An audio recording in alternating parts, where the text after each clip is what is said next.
12 жасқа толған балаларға арналған.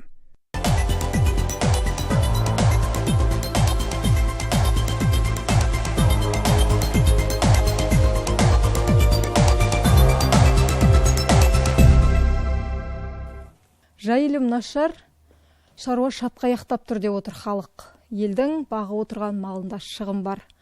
Себеп не болып отыр? Қазір осы тақырыпты қозғайтын боламыз. Амансыздар ма? Эфирде сіз не дейсіз? Студиямызға осы тақырып төңірегінде ой пікір білдіре алатын қонақтарымыз шақырып отырмыз. Қош келдіңіздер. Бүгін енді өте өзекті мәселенің бірін айтқымыз келіп отыр. Маңғыстауда дәл қазіргі таңда халықты алаңдатып отырған жағдай десек болады. Шаруаларды алаңдатып отырған жағдай. Алдымен арнайы дайындалған бейне материалды көріп алайық.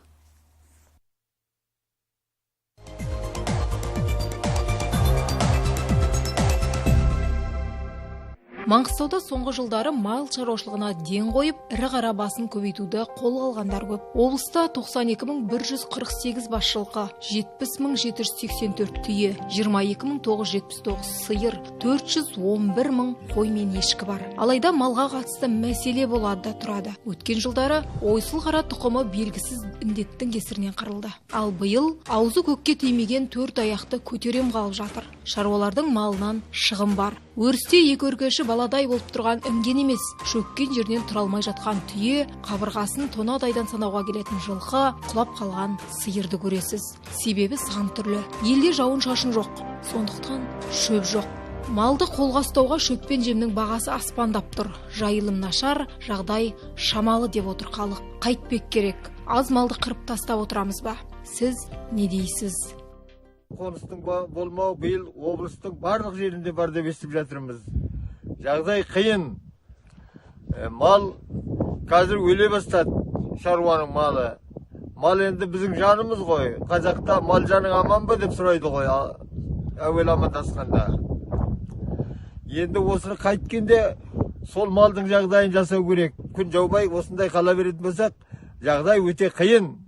Енді ол арық малдың ішіне, аш малдың үстіне енді індет келуі мүмкін әртүрлі. Осында ойластыруымыз керек. Міне, осыны бір сіздердің қатерлеріңізге берексек деп едік.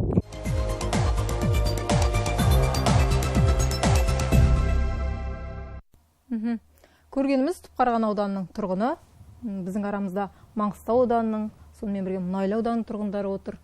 Яғни тек қана бір ауданға немесе бір ауылға тиесілі мәселе емес, бүкіл өлкеге тиесілі мәселе болып тұр, Айтайық, шаруа қожалығынан келіп отыр Кейхуат ағамыз. Рас қой, сіздерде де бар ғой. Қалай болып жатыр? Мен 2010-да шаруашылықта аштым Мұнайлы ауданы, мына Боржақтыда. Қарағайының ойы енді, ұйқылы Боржақты дейді ғой, Боржақтыда. Содан бері 2016-да көрдік ойдым осы, бүткіл Маңғыстау бойынша, содан кейін жоқ десе де болады ештеңе. Енді бәрі соңында ауа райына байланысты болып тұр енді. Енді бұл жерде біздің әр шаруашылықта құрғанда бір 100-ден түйе, 20-30-дан жылқы бар. 20-ның үстінде шаруашылық бар осы біздің Боржақтыда. Оның үстіне енді көлденең мына Қызылтөбе, Батыр елді мекендерінің малдары сөрді жайында фонтан болғасын. Сонда бәріміздің де айтарымыз сол енді мына жаңбыр жаудырамыз деп, сондай не болып жатыр ғой енді. Сол жерімізге зиян тимес екен дейміз тек. Жерімізге зиян тимей әйтеуір жақсы мәселе болса сол тіпті нұр үстіне нұр болар еді. Аға, сіздің маңайыңызда қоныс соғып отқан ауылдар бар. Солай ғой, қожалықтар бар. Оларда да дәл осындай мәселе бар. Бәрінде бір мәселе. Айтыңызшы, мысалы, сіз неше жылқыңыздан айырылдыңыз? Жыл басынан бері ғой. Мен өзім енді шынымды айтсам, бір жағынан жаңағы нем бар, бизнесім бар. Сонымен енді жемден етіп келатырмын, Қызылсай бетінде жем сатып сол жаққа вагонменен әкеліп. Содан әкеліп өзімде жемдеп отырмын. Шынымды айтсам, жылқы өлтіргем жоқ. Енді бір жары кетті, енді бәр ауылдан да сондай, одан да көп шығындар бар. Осы Құттайненің өзін, біздің Боржақтың өзін 150-де кетті-ау. Жылқының өзі. Жылқының өзі. Енді түйеден енді ондай былтыр енді аурудан кетті. Түйеден биыл енді ондай көп не жоқ шығар. Енді бір жары болады. Бота тастағандар болды енді өткенде. Ал сосын мына жем шөп мәселесі. Бұрыннан да айтылып келатыр. енді бір осындай қиыншылық кезеңде үкімет бар, не бар, мына басшылар көмектессе екен, облыс басшылары бар, мына неге салама жоғарыға. Қайтып берсін дейсіз, енді сіз сатып алып отырсыз. Иә, сол арзандатылған бәсімен бола ма ең құрғанда жағдай енді. Сатып алар еді, арзан болса дейсіз. Иә, арзанда болса. Әншейін бер деп сірә айтпаймыз ғой былай енді. Одан көтерізіп отқан шығармыз. Сол мәселе. Маңғыстау ауданында да жағдай көрсетілгендей өте ауыр жағдайда. Мен сол жаңағы айтып отқан ауылдарыңыздың бәрінде де болып жүрмін. Ақшымрау, Қызан, Тұщықұдық, Шебір. Жағдай ол жылдағылардан өзгеше.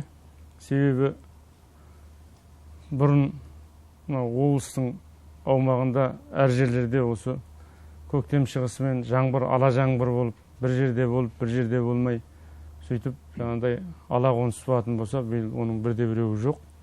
Жаңбыр облыс территориясының бүткіл аймағында болған жоқ. Оның өзіне қыста да жауын-шашын өте аз болды. Қыстан титықтап шыққан мал көктемде оларға ешқандай көмек болмай қалды, жер көктеген жоқ. Сонымен қазір едәуір барлық шаруашылықтарда едәуір дәрежеде мал шығыны бар. Жылқыдан бар. Соңғы мәліметтерде осы соңғы 10 күндіктің шамасында қазір түйеден де жаңағындай тұра алмай қалатын сондай жағдайлар болып жатыр. Қой өз алдына, себебі қой өзінің нағыз төлдейтін кезінде көк болған жоқ. Қазір негізгі мал шаруашылығының негізгі пайдалы жері ол өне болатын болса, биыл ол жаңағы айтқан қойдан, жылқыдан меніңше шаруалар ешқандай өнім алған жоқ. Алса да азғантай мөлшерде алған болуы мүмкін.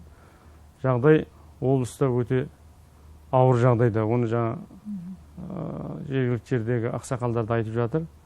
Кез келген шаруадан сұрасаңыз соны айтады. Бейнеу ауданы. Бұл кісілерді сұрайық. Енді біздің мына үстірт деп те айтамыз қырдың несі. Жалпы мына ойдағы елдің жалпы жаз жайлауы ғой. Енді осы жерде құрғақшылық, қыста қар түспеді, жазда көктемде жаңбыр жоқ.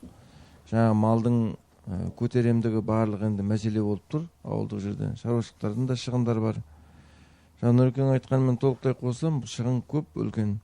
Құрғақшылық қазір біздердің осы өзекті мәселеміз. Өлі шөп шыққан жоқ мүлде. Енді шаруалар жылдағыдай осы мезгілдерде жылқы алып, жылқы қосып, үйір шығарып сөйтіп не қылып жататын еді. Енді ондай құлшыныстың бірде біреуі жоқ, бір түрлі бір шаруашылықтың барлығы екі ойлы болып, ақ малды сатса ақшасын құрамайды, сатпаса қимайды, жемшөп алып берейін десе оны әрқайсысына жаңағы мысалы біздерде бір мешек жемнің өзі Бейнеу аудан орталығында 1600 теңгеге қазір көтерілді. Ол енді әлде де көтеріле береді, себебі мына егін шықпай жатып былтырғы қор азаяды, жем көтеріле береді соның есебінен. Енді ол 1600-2000-ға шейін баратын болса, оны жем беріп әр малды тағы баға алмайды. Сондықтан енді бұл жерде бір дұрыстап шешім жан-жақты, шешім қабылдап жан-жақты осы халыққа көмегін тигізуіміз керек енді. Біз енді осы мәселеде ауыл шаруашылығына жүгінеміз. Солай ғой, министерствоға жүгінеміз, басқармаға жүгінеміз, бөлімдерге барамыз. Келіп отыр өкілдер. Көтеріліп отқан мәселе дұрыс деп есептеймін. Шында керек біздің Маңғыстау дейтін өте қуаңшылық аймақ, жаңбыр жауын-шашын дейтін аз мөлшерде түседі. Бұл біздің қанша уақыттан бері жаңа Кейқуат айтып отыр ғой, 2016-да жаңбыр болған шығар, содан бері жаңбыр көрген жоқпыз деп. Ол да дұрыс айтылып отыр. Соны осыншама жыл жаңбыр көрмегеннен кейін ол жердегі өзіндік қамбасының өзі де таусылады. Сосын және біздің малдарымыздың көбі бұрын Совет үкіметінің кезінде совхоздарда үстіртке шығатын еді. Жаз жайлау, қыс-қыстақты сақтау үшін. Енді қазір ондай емес, малымыздың бәрі жыл 12 ай бойы тек қана бір жерде жатыр. Ол жердің демалуға да мүмкіншілігі жоқ, шынын айтқанда. Жердегі азғантай жем-шөпті бәрі мал жеп болды. Енді ештеңе қалған жоқ. Бізге қазіргі таңда Аллаға ғана сұраймыз, Алладан жаңбыр бересің бе, бермейсің бе деп, басқа енді мүмкіндігіміз жоқ. Қазір қозғалып жатыр, жігіттер қозғалып жатыр. Жаңбырды жаңа әкеліп жаудырды. Жасанды жаңбыр жаудырды. Ол да бар, енді жалпы ол жөнінде жұмыстанып жатқан бір-екі шаруашылық бар. Түпқараған ауданында Қараған түгел, жауапкершілігі шектеулі серіктестік және таушық жауапкершілігі шектеулі серіктестік осыларды көреміз деген инициатива көтеріп отыр. Енді облыстың басқа аумақтарына да ол әкеліну керек, егер де сыналса, бірақ оның өзі көп қаражатты қажет ететін болу керек. Сіздер жем шөп мәселесі. Жем шөп мәселесі болғанда Жоқ дейді, сатып алай десек жоқ, бар болса қымбат дейді. Әрине қымбат. Өткен жолы міне осы қыста осындай малдың шығынына байланысты біздің басқарманың басшысы Ақтөбе облысына барып келді. Оларда енді әрқайсысы сол жерден алған мезгілде 5-6 теңгеден рулон, оны бер қарай тасымалмен келгенде 15-16 мыңға шығып кетіп отыр. Ол қымбат, конечно. Одан кейін енді бізде енді жаңа кебекті әкеліп отыр. Оларда сатқан мезгілде кім-кімде өзінің пайдасын көргісі келеді. Оның барлығы үшін қымбат, арзан деп айта алмаймыз. Осы қазіргі таңда облыс әкімінің орынбасары Ғалымжан Мұқырұлы, біздің басқарма басшысы бәрі осы ауыл шаруашылығы жөнінде мәселе бойынша басқа облыстармен келісім сөздер жүргізіп жатыр. Олардан конечно көмек береміз деп отыр. Себебі олар шөп, жем береміз деп айта алады. Ал қазіргі таңда оларда қолында қазір ондай қатты көп қоры жоқ, бірақ енді осы алдымыздағы маусымдағы өнімдеріменен. Олар мен кеше кейбір Қостанай облысының бір кәсіпкерімен сөйлесіп көргенімде, ол айтты 5-6 мыңнан рулондарымыз. Олар қанша килограмм тартады дегенде 250-300 килограмның айналасынан шығады рулонымыз. Олар 5-6 мыңнан. Ол бізге келгенше тасымал ол қанша болатынын білмеймін. Себебі ол жол ұзақ Қостанай облысына. Содан кейінгі олардың айтқаны біз сентябрьдің уақытында бидай мен арпаны бере аламыз. Арпа мен сұлыны 50 теңгемен 60 теңгеден килограмын, ал бидайды 95 теңгеден береміз. Енді ол уақытқа дейін күтіп отыра алмаймыз ба? Көктем жаңа бастап, көз қайда, оған дейін мал қырылып болады ғой. Енді қырылып болғанда жалпы сондай әңгімелер жүргізіп, тез жылдам шешім қабылдау жоқ па бізде? Шаруашылыққа қалай болмасын, шаруаларға көмектесу бағытында сондай іс-шараларды қолға алып жатыр. Енді көріп отырмыз, 76.500 тонна шөпке ұсыныс тастапсыздар, 37.500 тонна жемге. Қыста күтеміз бірақ оны, солай ма? Қыста күтпейміз, енді ол қалай болған күнде де күзден бастап августтан ары қарай өзі қолға алынады ғой енді. Біздің халық жазда жем-шөппен шығармасқа амалы жоқ болып енді. Егер де біз қазіргі таңда алатын болсақ, ол қазіргі таңда олардың қолдарында тұрған қоры өте аз, сосын және ол бағасы қымбат болады. Жалпы айтып отырған елдегі ол әңгімені өте жауыр болған әңгіме ғой. Біздің осындай жем келеді, шөп келеді деген жаңа Қайролла ініміз айтты, халықта көңілсіздік пайда болды, не істерін білмей дал болып жатыр дейтін мәселені айтты ғой. Енді осы кезде бізде бір нақты шешімдер болу керек қой. Манаға әкелінетін заттардың алды келе беру керек. Ең болмағанда аудан орталықтарына келе беру керек. Алғашқы жаңа келісім шарттар басталу керек. Біз әлі Ұзынарқан, Кеңсу әлі сол ертеңгі болатын нәрсені айтып отыр. Қазір оны мен ешкімге ештеңе айта алмаймыз. Ешкімді жаңағындай көңілін баса алмаймыз. Мына бүгінгі менше мына нені ұйымдастырып жатқанда сол халықтың көңілінен шығу бағытында деп есептеймін. Бүгінгі бағдарламаның ұйымдастырылып жатқан тақырыбының ауыл шаруашылығы. Негізі дәл осындай жағдайда мен ойланып отқан мына бізге қарсы жақта осы мәселемен айналысатын облыс әкімінің орынбасары мен ауыл шаруашылығының басқармасының бастығы отыру керек. Нақты алынатын шешімдерді елге айту керек. Міне майдың 15-нен бастап мынау болады, майдың аяғында мынау болады, мынау болады, мынау болады. Біз әлі мұнаға айтып жатқан әңгімелердің шеңберінде жүрік. Белгілі бір көлемде келетін шөп, белгілі бір көлемде келетін жем, я болмаса қазылатын құдықтың саны. Мәселе қазір бұрын тек су сұрайтын едік, құдық сұрайтын едік. Біз қазір малдыға су беру үшін әуел малдың өзі аман болу керек қой. Қазір мәселенің жаңағы бағыты, басымдылығы өзгерді қазір, бүгінгі таңда. Біз бұрынғы басымдықтармен келатырық. Ол ағымдық мәселе, Алла өмір берсе олай кете береді. Бізде бүгінгі таңда не істелу керек? Енді қазіргі таңда мысалы жем-шөп әкелдіру үшін біздерде мына СПК Каспий деп атайды. Сол мекеме бар. сол мекеменен келісім шарты отырды. Олар өздерінің жаңағы кім әкелемін деген құлшынысы бар адамдармен тендерге отырды. Енді солар біздің жем-шөп мәселесін шешеді, алып келу керек. Жоқ, жем-шөп мәселесі қайткенде арзансиды. Жем-шөп мәселесі. Енді ол жөнінде жем-шөп мәселесі арзансиды. Үкіметтен берілетін субсидия бар, субсидия жөнінде жаңа сіздерге Білеке айтайын. Жем-шөп мәселесі арзансиды. Фермерден шыққаннан кейінгі бер жағындағы темір жол тасымалын, я болмаса бер жағындағы автомобиль тасымалын біреулер мойнына көтерсе. Сол кезде манағы үстіне қосылатын қосымша болмас еді. Оны бір ірі компаниялар көтере ме? Оны жаңағыдай мына облыстың қазіргі қалыптасқан табиғи жағдайын апаттық деп танып, үкіметтің жаңа материалдық резервінен бөлінетін қаржы көтере ме? Қазір сол мәселелер қаралу керек сияқты ма?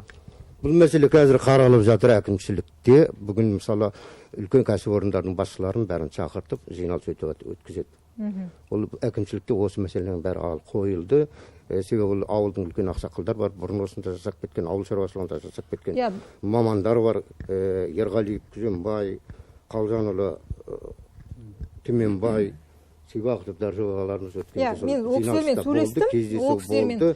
Ол кісілер өздерінің пікірін бәрін білдірді. Енді соған байланысты барлық шараларды қолға алып жатыр. Күлтөбенің басында күнде жиын жасаудың қажеті жоқ. Мәселе шешіліп бастау керек деп ойлаймыз біз. Солай емес па? Дұрыс айтасыз. Манағы осы күні кешеге дейін 16 мыңмен келіп тұрған рулонның манағы бастапқы шығатын жерінен 5-6 мыңмен болды ма? Сол 5-6 мыңмен бастап алғашқы легі келген болғанда, онда мәселе бастап қозғалған болар еді. Қозғалғандығына ел сенер еді.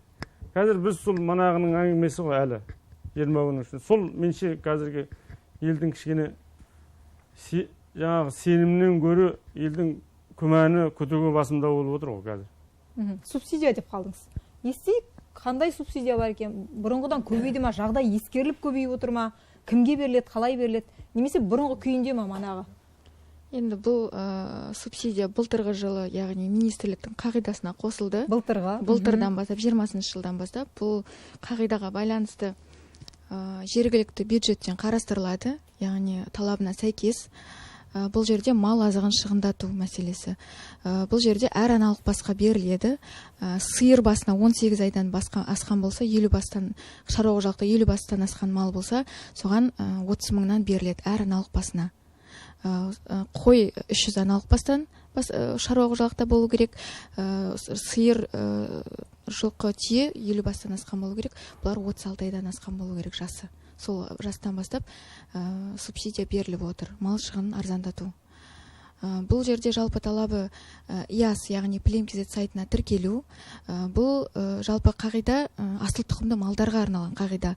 Соның ішіне тауарлық, яғни жай малдарға да беру мүмкіндігін қарастырылып, жаңағы былтыр беріліп бастады. Солай. Менің соған байланысты сұрағым бар еді. Қазір сіздер ол жаңағы малдың жасына байланысты бересіздер. Бір жастағы малға берілмейді. Өкінішке орай қағида. Бір жастағы малға берілмейді. Біздің жергілікті жердегі малдың 70%-дан астамы бірдейленбеген, базыға кірмеген. Ал қазір оның үйінде 3 жасар, 5 жасар малы бар. Бүгінгі таңда сырғалайтын болса, оны я болмаса бірдейлендіретін болса, ол тек қана бір жас деп тіркеуге алынады. Сондықтан ең болмағанда міне осы қазіргі ахуалды, қазіргі жағдайды апаттық деп танып, ең болмаса соларды ветеринар бар, мамандар бар, 3 жастағы мал ба, 3 жастағы мал деп соны тіркеуге жұмыс жасау керек сияқты қазір. Сонда біздің манағы субсидияға тиесілі малдың саны анағұрлым өседі. 70%-ға өседі. Субсидияға сұранатын қаржымыз да соншамаға өседі. Ал біз қазір жаңағы шаруаның өзі күші жеткен жеріне дейін бірдейлендіреді, күші жетпеген жері қалып қояды. Міне биыл ғана тек қана бір жастағы малдың санымен ғана ол есепке алынып жатыр. Ал бір жастағы малға субсидия берілмейді өкінішке орай.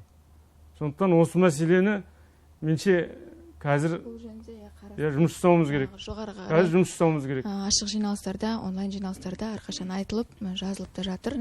Қанша қожалық субсидия алып отыр қазір? Пайдаланып отыр мүмкіндікті? Былтыр енді азын шоғын бөлінді. Біз 150 миллиондай сұрадық жергілікті бюджеттен, сондай сұраныс келді. Алайда оның жартысы берілді. где-то 35 шаруашылықтай солай субсидия алды. Алдыңыздар ма Кейхуат аға? Неге? Енді ондай субсидия не жатқан, ондай малым көп емес жаңағы айтқандай. Және тұғдай менде. Талаптары өте ауырлау емес па? Талаптар енді жаңағы субсидия тек асыл тұқым нелерге беріле ма сонда? Жоқ, мен айтып отырмын ғой. Асыл тұқымды жасы мен саны қағидасында жай малдарға беріледі, аран алық басқа. Енді бір әңгіме айтайын. Жаңа облыста 70 мың түйе бар дедік. 90 мың жылқы бар дедік пе? Біздің жаңағы сұраған субсидиямыздың мөлшері 150 миллион да. Нарық бағасымен 150 миллион деген тек қана 150 түйе. Тек қана 150 түйе. Ал біздің облыста 70 мың үстінде түйе бар деп отырық. Ол сол базаға кірген ба, кірмеген ба? Бұл енді бұл жерде правила қағида тез шығып кетті жаз уақытында. Сол уақытта адамдар жаңағы тіркеп бастады ғой. Енді мүмкіндігінше алғандар алды енді. Биыл қазіргі таңда арауданға шығып түсіндірме жұмыстарын жүргіздік. Сонымен қатар қазіргі таңда шаруа қожалықтар тіркелу жұмыстарын енгізіп жатыр. ИСЖ жаңағы идентификационный жаңағы базадан Плимкизет сайтына тіркеу жұмыстарын жүргізіп жатыр. Бізге келеді, біз көмегін беріп отырмыз, жаңағы қалай тіркеу керек екенін көмектерін көрсетіп отырмыз. Биыл енді көп болады деген үміттеміз. Мен мынандай әңгіме айтайын деп едім. 150 миллион емес. Мен неге облыстық ауыл шаруашылық басқармасы неге мен 300 миллионға тапсырыс бермеймін? Мен неге өзіме міндеттемені неге жоғары қоймаймын? Мен сол кезде 300 миллионға тапсырыс берсем, мен 300 миллионның малын түгендеймін. Соған мен жұмыс жасаймын. Ал біз жылда сол 100 миллион, 150 миллионға ғана субсидияға планка беріп қойып отыратын болсақ, тек соны орындаймыз да біз отыра береміз. Оның да бәрі орындап тұрған жоқ қой, жартысы ғана игеріліп тұр. Жартысы. Солай ғой, мысалы 60 берді ма, жартысы берілді, бәрін игеріп даже жетпей қалды. Енді бұл жерде жергілікті мәслихаттан қаралатын бюджеттің қаражаты ғой енді бұл. Сондықтан жағдайларға жақсы, енді біз ауыл шаруашылығына, басқа да басқармаларға иек артудан қалып бара жатқан сияқтымыз ғой осы жерде. Өзіміз шешуге ұсыныс жасап жатырмыз. Солай ма? Нұрпейіс ағамыз ұсыныс жасады, Уайс ағамыз жасады. Соны айтайықшы, біз қандай ұсыныс беріп отырмыз? Ол қалай шешіледі? Менің өзімде жалпы қазіргі мал жайылым ұйымдастыру әдісі мүлдем көңіліме қонбайды. Неге дейсіздер? Себебі көшпелі тұрмыс тірлігі мен отырықшылық өмір мүлдем бір-біріне келіспейтін кереғар нәрсе. Егер сен көшпелі мал шаруашылығымен айналыстың ба, міндетті түрде көшіп-қол болу керек. Ол қалай ұйымдастырылады? Қандай шығын керек? Қандай қиындықтар бар? Ол өз алдына бөлек мәселе.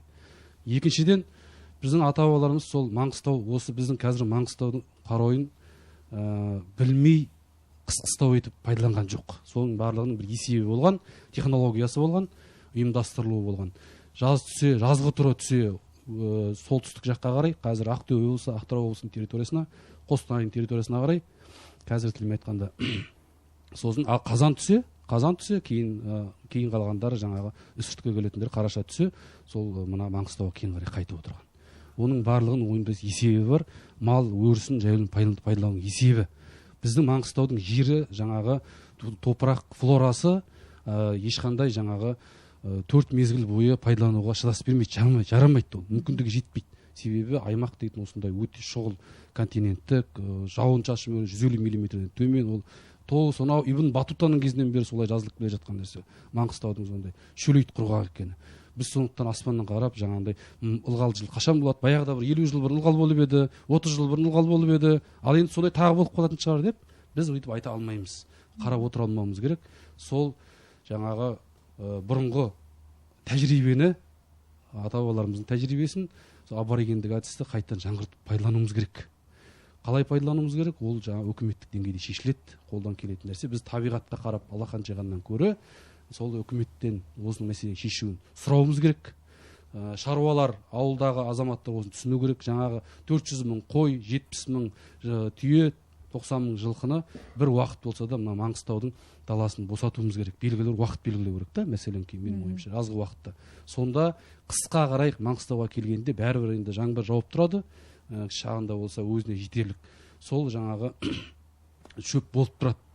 Сондықтан менің ойымша сол жаңағы үлкен көп мал, ірі қара мал, әсіресе ірі қара 70 мың жылқы, 90 мың түйені сол қырдан да ары қарай Ақтөбе облысының территориясы, Байғанин ауданы, одан да ары қарай Қостанай облысының территориясына тіпті керек десеңіз, соған қарай шығарудың амалын жасау керек.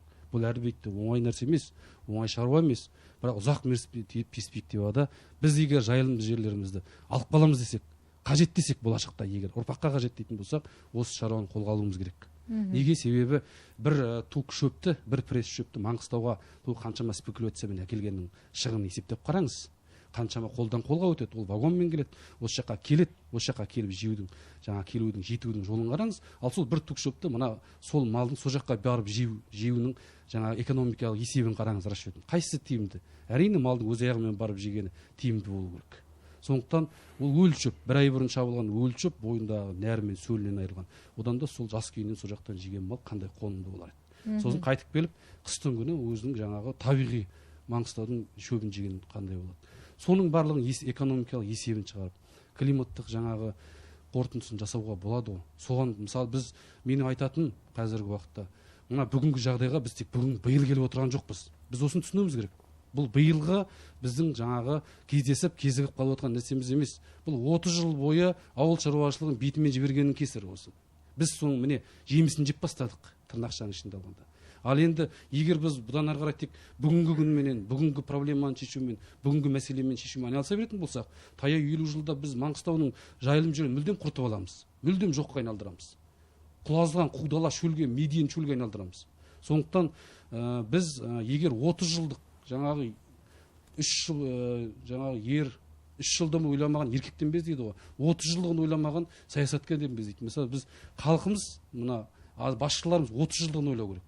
Егер 30 жылдығымызды ойлайтын болсақ, біз бүгінгі күні жаңағындай ауыл шаруашылығы жайылым жерлерін пайдаланудың көшпелі технологиялар, бұрынғы технологияларын қайта бүгінгі күннің шарттарына, бүгінгі заманның талабына сай етіп қайта жасақтауымыз керек.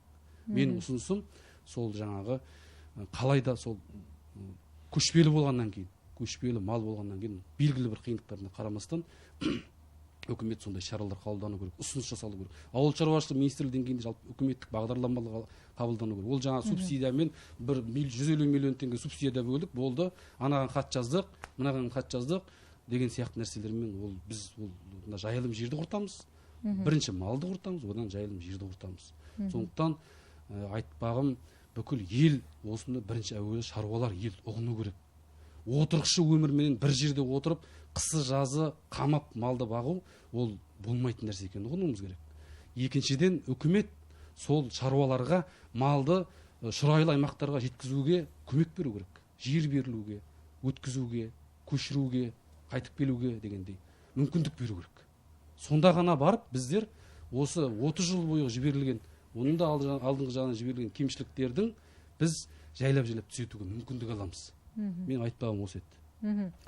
Енді біздің бұл жерде халықтың манағы шаруаны басқарудағы қасиеттері есепке алынды ғой, Біз қазір кімге бақтырып отырмыз малды? Мал жекеде ғой, мал деген жекеде. Мал жекеде, фермерлерде, яғни жеке кәсіпте, жеке шаруашылықта. Жартысы ғой. Алдың көпшілігі сонда ғой енді жалпы. Енді ол шаруалар егер үкіметтен көмек болмаса өздігімен айдап анау соны Ақтөбе облысының территориясына апара алмайды ғой. Жерді беру керек, ұйымдастыру керек. Сол жақтан жер берілу керек. Теріс жағадан малын үстіртке айда алмай отыр. Жер жоқ деп отыр. Жер жоқ дейді. Енді ол бірақ жер адам жоқ дейді баратын. Енді оның барлығы адам фактор, адами факторлар. Жердің жоқтығы, Ақтөбе облысының территориясынан жердің жоқтығы деген сияқты нәрселер адами фактор. Оның бәрі шешіледі. Үкіметтік деңгейде шешімін табады. Қанша жылға жасау керек деп отырсыз? 30 жылдық бағдарлама, ауыл шаруашылығы күйін бағдарламасы жасалу керек. Соған сәйкес қуаңшылық аймақтардың жаңағы реестрі бекітіліп, нақты 150 миллиметрден төмен жаңағы ылғал түсетін жерлердің бекітіліп, сол жерлердің мал шаруашылығын дамытудың нақты жоспары керек. Сол жоспар бойынша ол жерлерге түсінікті ғой, жаңбырдың жаумайтыны, қуаңшылықтың болатыны, жылдың 12 ай мал жайылмайтыны. Сосын ана басқа шұрайлы аймақтар жатыр ғой, бізде тусырап жатқан жерлер бар. Малдың тұяғы тимей жатқан да. Сол жақтарға қарай өткізу керек, көшіру керек. Мал деген оған ешқандай 1000 шақырым жерге, 1500 шақырым жерге жүргенде мал қиналмайды, дымы кетпейді. Біз қиналамыз сол. Біз өзің ыңғайлы жерден үйдің қасынан жаңа бинокльмен қарап, сотовый телефонмен сөйлесіп отырып баққымыз келеді. Ол мүмкін емес. Малдың өзінің бағуының тәсілінде ол кереғар нәрсе, қайшы нәрсе. Осыны бір серіктестік құру дегенде осыған сайып тұр ма? Серіктестік құру енді ұсақ, енді оны айтатын ірі шаруашылық, ірі кәсіпкерлер ол мүмкіндігі бар, иә, алып кетуге, үлкен жаңағы айлап барады дегендей. Ал енді ұсақтар бара алмайды. 3 жылқымды мен қалай алып барамын дейді. Біреу айтады 5 түйемді қалай алып барамын дейді. Оның барлығында үкімет осы мен жақында осы бастады ғой, бастама. Серіктестіктер құрамыз деп. Соны әрі қарай дамыту керек. Серіктестік. Демек, Уайс мырза, сіз айтып отырсыз, иә? Жаңбырдың жаумағаннан емес, малдың тұяғы ана жерді басып тастағандықтан енді шықпайды деп отырсыз ба? 200% осылай. Мен айтып отырғаным, Маңғыстаудың табиғаты әрине не бар ғой, құрғақшылық бар факторы да. Ол үшін бірақ біз соңғы 30 жылдың несін динамикасын алып қарауымыз керек. Біз қазір төменге қарай кетіп бара жатырмыз ба, жоғары қарай кетіп бара жатырмыз ба, ылғалды жылда. Егер жаңағы жаһандық жылыну деген бар. Жаһандық жылыну басталып жатыр. Таяу 50 жылда жаһандық жылыну факторы бар. Енді бір қызығы жаһандық жылынуда ылғал көп болады дейді. Бірақ біздің Маңғыстауға ол қалай әсер етеді? Маңғыстауға құрғақшылық одан сайын күшеюі мүмкін сияқты. Себебі біздің айналамызда толған таулы қыраттар бізге жаңа келген жаңбырлар өте алмай қалып отыр да. Сондықтан оның бәрін есепке алып, нақты ғылыми тұжырым керек. Зерттеу керек оның бәрін. Сосын барып біздер ғылыми тұжырымға сүйеніп қана айтыламыз. Ал енді бірақ біз аспанға қарап табиғаттың дүлей күшінен үміт етіп қашанға отырамыз? Біз өзіміз неге ұйымдастырмаймыз? Кешегі айтпағым 1000 жыл бойғы ата-бабамыздың көшпелі өмір тәжірибесімен, кешегі советтердің совхоздар мен колхоздар құру, артельдер құру тәжірибесін ұштастыру керек. Бүгінгі күнге лайықтап, заманауи бағытта. Сосын заманауи осы көшпелі жаңағы мал жайылым ұйымдастырудың көшпелі әдісіне қайта көшу керек. Мен ұсынысым нақты. Ұсынысыңыз осы. Жақсы, не дейміз енді осы ұсынысқа? Дұрыс па? Дайынбыз ба? Қолдаймыз ба? Енді Уайс ініміздің айтып отқанының көп жері дұрыс, бірақ біздің бүгінгі талқылап отқан мәселеміз бүгінгі қалыптасқан жағдайдан бүгін қандай шешім қабылдаймыз. Себебі енді Уайс ініміздің айтып отқаны ол кешенді бағдарлама, оған уақыттар кетеді, зерттеу керек, тұжырымдар жасау керек, ол дұрыс. Болашақ елдің жерін тоздырмай, бірақ осыншама малды бағып, елдің ырысын азайтпау жөніндегі бағыт дұрыс. Бірақ бүгінгі таңда міне осы қазіргі қалыптасқан жағдайда не істемек керек дейтін мәселе ол ең бірінші тұру керек деп ойлаймын. Себебі енді менің өзімнің жеке ұсынысым қазір осы облыс көлемінде қалыптасқан жағдайды табиғи сипаттағы төтенше жағдай деп танып, осыған тиесілі республикалық бюджеттен кең көлемде біз қаржы алып, манағы келетін жем-шөптің бағасын өзінің жергілікті жердегі бағасымен алдыруға жұмыстанып, оған жаңа әртүрлі тетіктері бар. Содан кейін ең болмағанда жаңа қолында өлтірмей ұстау, ең болмағанда сауып отқан түйесін өлтірмей ұстау деген сияқты жұмыстар жүргізу. Екінші мәселе енді жаңағы ол енді бәрі лажсыздан, амал жоқтықтан жаңағындай жасанды жаңбыр жаудыру мәселесі. Себебі жаңағы бәріміз де білеміз, жаңағыдай Маңғыстаудың шөлейт аймағы екенін, кезінде Совет үкіметінің кезінде де бұл аймақты зона рискового животноводства деп атаған, жаңағындай тәуекелі көп мал шаруашылығы аймақ деп. Қашекеңнің өзі айтқан, Маңғыстау деген бұл аймақ даласы шөлді құм аймақ, сул өзендерге зар болып, кешпедік суын лайлап, адыра қалғыр аспаннан тіледік жаңбыр құдайлап деп. Ол сол кезде де мәселе болған. Бірақ енді сол кезде де малын бақты, өлтірген жоқ. Ел әртүрлі деңгейде ол кездерде де жұт болды. Қазіргі жағдайда бізде осы табиғи жұт. Бірақ енді мынау 21-ші ғасыр заманның дамыған кезі, әртүрлі техникалар бар, мүмкіндіктер бар. Қазір осымен күресетін мүмкіндіктер бар деп есептеймін. Сондықтан ең болмағанда өзінің жаңағы ауласындағы, қолындағы малын аман сақтап қалу үшін жаңағыдай жеңілдетілген жем-шөп мәселесін шешу тетіктері бар, оны жасауға болады. Екінші мәселе жаңағы жасанды жаңбыр мәселесі. Себебі біз табиғатқа жаңағыдай тыс әрекет жасаудың дұрыс емес екенін иісі мұсылман баласының бәрі де біледі.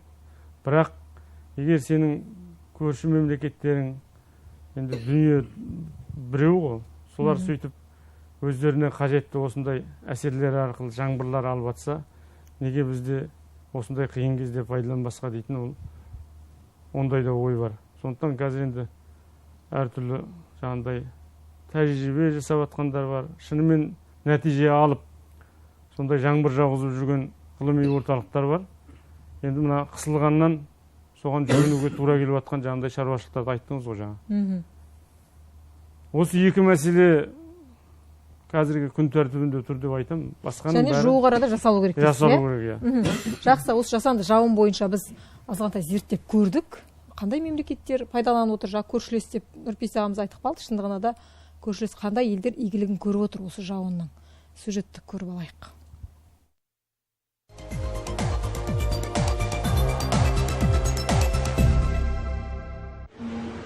Әлемде бұлттарды қалауына қарай пайдалана алатын 10-нан аса мемлекет бар. Жаңбыр керек болса жаудырады, қажет емес болса ақ мамықты ыдыратып айдап жібереді. Күміс иодиді немесе өзге де химиялық заттарды зеңбіректермен бұлтқа ату арқылы жасанды жолмен жаңбыр жауғызу өткен ғасырдың орта шенінде ақш-та пайда болған. Америка құрама штаттары ойлап тапқан жаңалықты 2018 жылы Үндістан астанасы Нью-Дели қаласында атмосфераны тазартуға пайдаланды. Оған қоса орман өрті мен құрғақшылыққа қарсы Австралия мен Африканың бірқатар елдер қолданып келе жатыр. 2019 жылы Біріккен Араб Әмірліктерінде наноматериалдарды пайдалану арқылы жаңбыр жаудыру мақсатында жаңа бұлт егу әдісін сынақтан өткізді. Әсіресе бұл әдістің қайырын көріп отырған көршілес Қытай елі. 2008 жылы өз аумағында өткен Олимпиада қарсаңында қаланың шаңын басып, ауасын бір желдетіп алу үшін жасанды жолмен жауын шақырған болатын. Жаһандық жылыну салдарынан орын алған климат өзгерісіне қарсы тұру, шөлейттену мен құрғақшылықтың бетін қайтару әрі астық түсімін арттыру мақсатында 2025 жылға дейін ел аумағының 60%-ында ауа райын жасанды жолмен басқаруға көшеді. Бейжің билігі осы жаңа технология турасында жоба қабылдап, қомақты көлемде қаржы бөліп отыр. Жаңбыр осындай мемлекеттерде бар, қолданып отыр, пайдаға асып жатыр. Кихотаға сенесіз ғой? Сеніп жатырмыз, естіп те жатырмыз ғой. Қазіргі таңда қажет осы. Жаңбыр соған тәуелді болып тұрып қой. Аспанға қарап отырмыз. Қазір өзі бәріңізді көріп отырса, жерден аспан қарай жауып жатыр. Топырақ. Жақсы. Енді үмітсіз айтқанда, үмітсіз емеспіз, Алладан әлі аспаннан күтіп отырмыз. Бұрын тасаттық жасайтын едік, е? Тасаттықта жасап жатырық, бәрін де беріп жатырмыз. Әсер етіп жатыр ма ол? Әсер етіп жатыр ғой. Біздер мына облыстық әкім орынбасары Ғамжан Мұқырұлының бастамасымен осы топ құрылды. Осының ішінде осы мәселені талқылап жатырмыз қазір таңда. Енді менің де бұл бір ақпараттан оққан, бұл 1930 жылы басталып ең бірінші кітапқа түседі. Бұл не? Бұл жазушының жазушының туған ағасы химик болып, осы химик 47 жылы осыны ең бірінші қолданысқа алып келеді. Енді мен оны оққаннан кейін іздестіріп қарадық. Мына орыс елінің ғалымдары авиациядан бұрынғы кезде күшті болды, қазір де күшті енді. Осылар ең бірінші ойлап, ары қарай жетілдіріп алып кетеді қазіргі ақпараттардан ішінде жазылғанында оқып отырсақ. Енді осындайларды ойлап отырып, маған да ой келді бір. Осы 1947 жылы ойлап шығарған затты 21 ғасырда біз неге іске асыра алмаймыз? Енді бізге ешкім ондай аппаратты ойлап тап, ондай зат істе деп жатқан жоқ, дайын зат барлығы. Тек просто соны біз елге әкеліп, осы халық игілігін көрсе екен деген жаңағыдай ой. Сонымен мен осы мына Нұрекең ағама хабарласып, ал енді осындай бар екен, осыларды қайтсе керек, бұл әлде де жан жақты пісіріп қарайық, зерттеліп қарайық деп Нұрекең өз ағалық ақылын айтып, осымен біз бірінші бұл әңгіме осы январда, осы жылдың 15-ші мен 12-ші январында бастап қозғалған болатын. Содан бастап енді зерттеп жатырмыз. Негізі меніңше қолдан келетін іс сияқты. Тек қана бұны қаржылық қолдау керек болды. Басқа аппарат, дайын аппарат ойлап жасаулы тұр, оны ешкім ойлап табудың қажеті жоқ. Тек қана осыны іске асыру. Сондықтан мен осыны көбірек қолдар едім. Біздер қазір мына Бауыржан Құрманов деген азамат бар, осы ғылыми орталықтың несі. Бұл кісімен мен өзімде тілдесіп қарағам. бұлар жаңағы пиропатронды жаңағыдай тасымалдау басқа көрші мемлекеттен ол үлкен қиындық алып келеді деп өзінің уәжін айтты. Содан кейін енді бірақ сол жаңағы Ростехте жасаған Алматының азаматтары бар екен, сол жақта жасап келген. Солар сол пиропатронды өзіміздің Алматыда дайындай аламыз деп. Жақсы, дайындай алатын кісі ортаға келіп отыр. Ернұр мырза, қош келдіңіз. Саламатсыз ба? Иә, осы жасанды жауынды сіздер жаудырып көрдіңіздер ма? Қай облыста жаудырдыңыздар? Біздің ұсынысымызды қаншалықты қабылдап жатырсыздар? Біз осы жұмысты 2018-ден бастап жұмыс істеп келе жатырмыз. 2018-де Қостанай облысында ең бірінші рет біздің пилотсыз ұшағымызды ұштыртып, сухой лед деген бір химия бар, соны сеуіп жауынды шақырдық. Қазіргі мезетте, мысалы, 1-2 жыл өтті, біз біліп тұрмыз, қарадық, сухой лед дегеніміз ол тым ауыр нәрсе, оны көкке көтеру үшін да, ұшақпен, пилотсыз ұшақпен. Сондықтан біз сол химиядан пиропатронға көштік.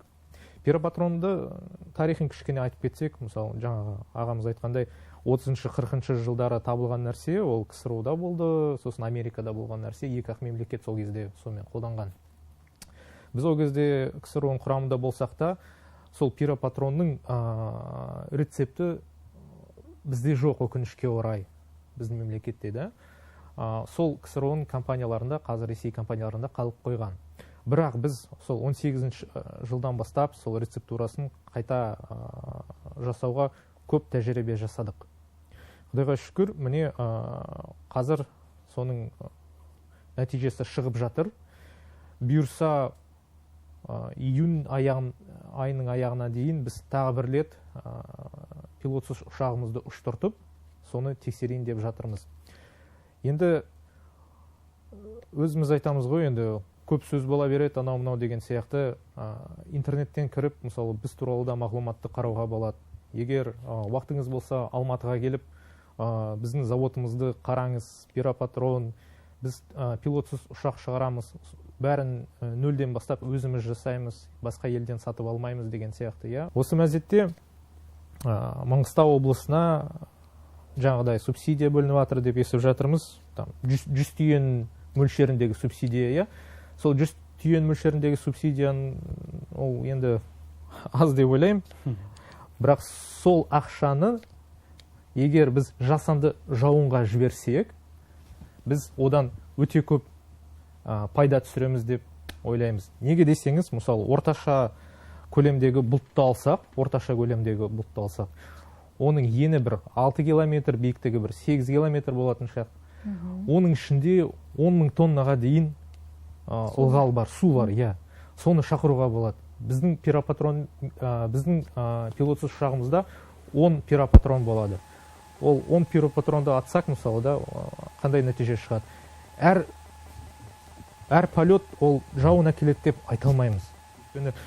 Дүниежүзілік статистиканы қарағанда 3 полеттің біреуі ғана жауын әкеледі. Бірақ оның өзі қайда жатыр? 10 000 тонна ылғал түссе, біздің жерімізге ол қандай әсер еткізеді. Сосын біздің тағы бір вариантымыз, біз тек қана бір пилотсыз ұшақты ұшырмай, біз екеуін ұшыртамыз. Біріншісінің ішінде экостанция мониторингі болады.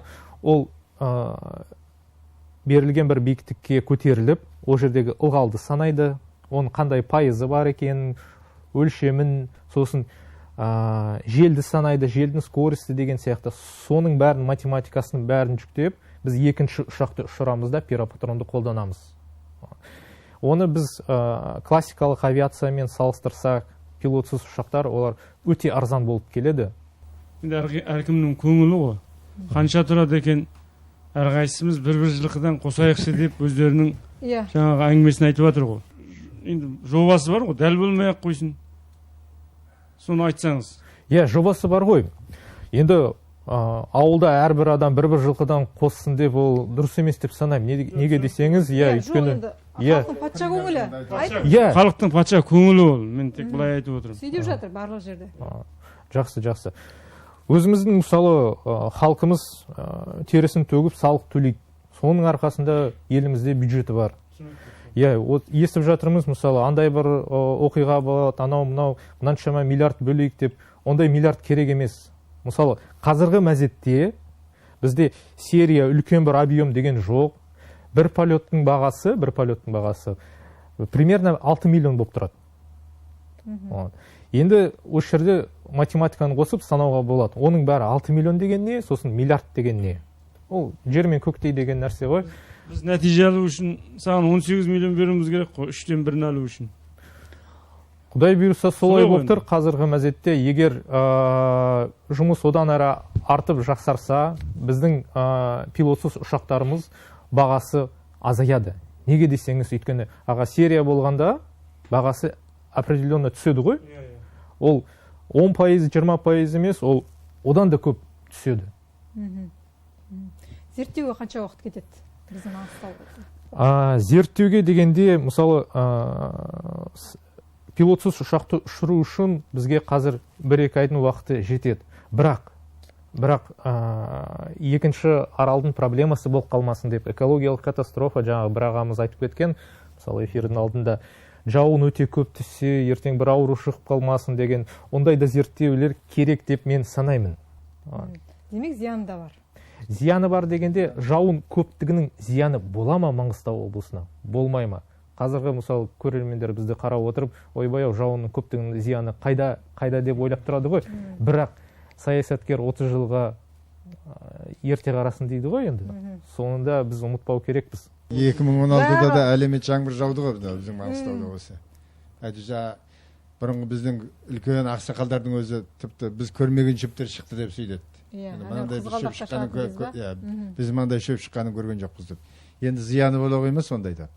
Енді бірақ жаңағы айтып отқанымыз 1-2 айдың көлемінде болса болмай, бізге данный момент керек қазір бізге. Мысалы жаңағы айтып отырған бұлтыңыз 6 километр, жаңағы биіктігі 80 метр дедіңіз, сол бұлт қаншалықты аумаққа жауады екен? Мысалы бір жауғанда.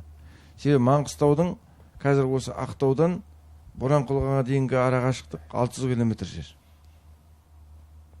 Иә, дұрыс. Енді ол бұл жерде қазір барлығы да ол Боранқұл болсын, осы ең шеті, мына жағы өзен бар, өзеннің ар жағы. Енді осы аумақты қаншалықты қамти аласыздар? Әр жерге қою керек па, сол жағынан айтып өтсеңіз. Оны дұрыс айтасыз. Ол үшін біз станция экомониторингі дейді ғой, роза ветров, соның бәрін санау керекпіз. Мысалы, бір жерден пиропатронды атып, ол дәл сол жерден жауады деп, ол дұрыс емес болады, өйткені желдің өзінің скорості бар, бұлтта айдайды қайткенмен. Оны байқау керек. Мен сізге дәл қазіргі мезетте айта алмаймын. Осы жерде атсақ дәл бір километр жерде жауын жауады деп, ол дұрыс емес болады. Қазір бүгінгі таңнан бастап сізде әлі нақты Маңғыстауда жұмыс жасаймын деген келісім жоқ қой, Бізде ондай келісім жоқ. Себебі неде? Біз мысалы 100%-дық частный компания дейді ғой. Бізде ешқандай субсидия жоқ. Заводымыз, оборудование, адамдардың бәрі ол частный компания ғой енді. Оның бәрі қаражаттың мәселесі.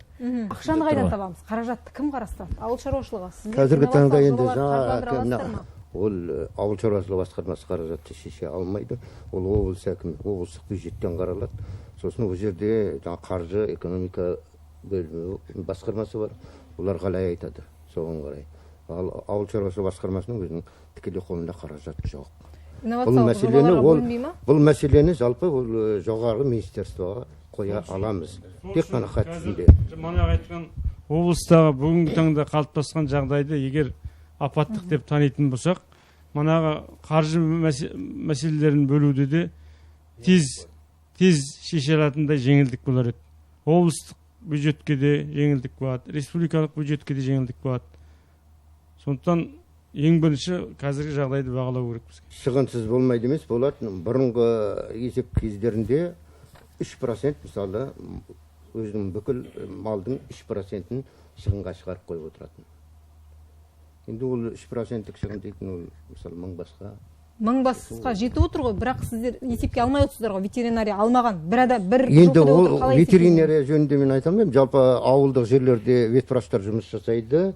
Олардың есебі телефонда түседі орталыққа. беріп отырған. Мінекей бірнеше кедергілер болып тұр, өздері жұмысқа салғырттықта. Бұндағы ветеринария басқармасы бүкіл солардың данный түскен мағлұматтарын ғана жинақтап бере алады. Демек, әзірше енгізе алмаймыз, бұл жағдайды. Табиғи сипаттағы төтенше жағдайды. Шынымен табиғи жағдай болып тұрса, ол жаңағы төтенше жағдайларды жариялау үшін Нұрпейіс ағамыз айтқандай, оны шешетін облыстық табиғи және техногендік сипаттағы төтенше жағдайлар жөніндегі комиссия бар. Комиссияның төрағасы облыс әкімінің бір орынбасары, қай орынбасар екенін айта алмаймын, бір орынбасар соның төрағасы және төтенше жағдайлар департаментінің бастығы соның орынбасары. Сол кісілер бастаған, оның ішінде депутаттар да бар, басқа құзыретті осы ауыл шаруашылығы бәр органнан бар, солардың құзыретінде соларды шешім қабылдай алады осы мәселеге. Қаражат бөлу жөнінде де барлығында. Сол комиссияға маңыздысы соны ұсыныс түсіруге облыстық мәслихат депутатының құзыретінде бар. Нұрпейіс аға? Мен ұсыныс бердім, бірақ бәрі әлі талқылау үстінде. Менің бір ұсынысымда өткенде айттым, сол салалық министрліктер, ауыл шаруашылық министрлігі, төтенше жағдай министрлігі, табиғатты қорғау, геология министрлігі, керек болса қорғаныс министрлігінің өкілдері келіп, біздің аумақтың үстін вертолетпен әбілет жасау керек, қарау керек, көру керек. Керек болса жаңағыдай есепке алынбаған мал шығындарында жаңағы жергілікті жердегі биліктің күшімен оны да тәртіпке келтіруге болады. Біз жұмыстанатын болсақ, менше манағы малдың шығынын да түгендеуге болады деп ойлаймын, жаңағы санын дәлдеуге. Ең бірінші қазір бізге сол мәселеге қол жеткізу керек. Қазіргі елдің көңіл күйіне өте үлкен әсер ететін жағдай мынау, себебі жаңа мана басында ақсақал айтты ғой, мал жаның аман ба деп амандасатын елміз. Сондықтан бұның ар жағында үлкен мәселе бар.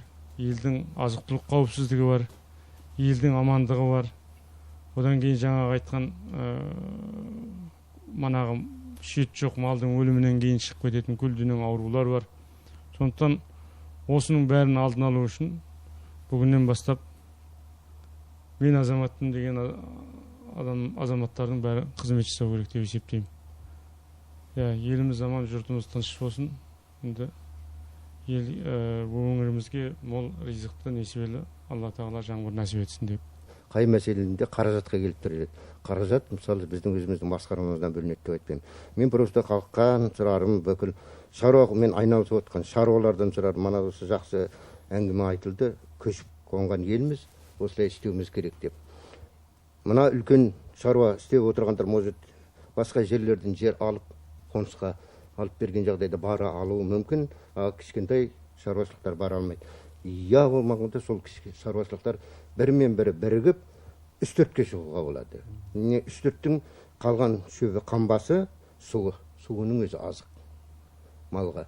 Сондықтан ағайын малдың жағдайын ойлаған ағайын сол малмен бірге малдың жағдайын ойластырып, көші-қонды жүргізіп, жерімізді сақтап, өзіміздің сөйлеп отырған жақсы. Құрметті қонақтар, біздің студиямызға келіп, аз ғана уақытта үлкен мәселе төңірегінде пікірлеріңізбен алмасқандарыңызға, тамаша ұсыныстар бере алғандарыңызға алғысымызды білдіреміз. Құрметті көрермен, мал жан аман болсын. Келесі эфирде жүздескенше.